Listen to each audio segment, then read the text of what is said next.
এই আমগো দেশিডে এই দালাল মার্কা হুজুর আছে কত কোন জায়গা। হ্যাঁ, এগুলার বলে দেশিডার এই অধপতন। দেশের অধপতন তো অধপতনে, আবার এই মুসলমান আমরা যারা আছি আমগো অধপতন। একমাত্র এই দালাল হুজুরে আমরা মনে করেন যে দালাল হুজুর যতটি আছে এগুলোর আমরা মানে সামনে রাখছিলাম এই কারণে। তো এমন লেভেল দালালি করে যে দল যে সময় ক্ষমতা আইয়ে ওই সময় হুজুরেরা ওই দল দালালি করে। এরা দালালের মাঝে সেরা রে। সামনে আমগো ক্ষতি দিবে বাঙ্গাল, জাতীয় কাঙ্গাল কয় কিয়া। আহারে হতাশ।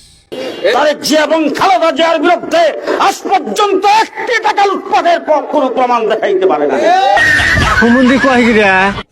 2001 থেকে 2006 তারেক রহমান বাংলাদেশ থেকে বিভিন্ন পন্থায় প্রচুর টাকা বিদেশে পাচার করেছে।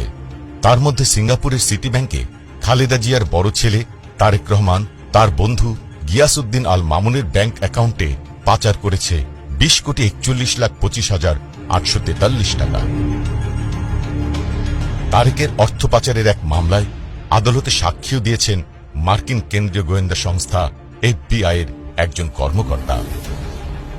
পিছিয়ে নেই খালেদা জিয়ার ছোট ছেলেও। খালেদা জিয়া প্রধানমন্ত্রী থাকাকালে 2004 থেকে 2006 এর মধ্যে তার ছোট ছেলে আরাফাত রহমান কোকো অবৈধভাবে সিঙ্গাপুরে পাচার করে প্রচুর টাকা। কোকোর পাচার করা অর্থের একটি অংশ দীর্ঘ চেষ্টার পর 3 দফায় দেশে ফেরত এনেছে দুর্নীতি দমন কমিশন দুদক, যার পরিমাণ 33,08,200 সিঙ্গাপুরি ডলার। এছাড়াও কোকোর পাচার করা আরো 9,36,000 মার্কিন ডলার ফেরত আনার বিষয়টি রয়েছে প্রক্রিয়াধীন।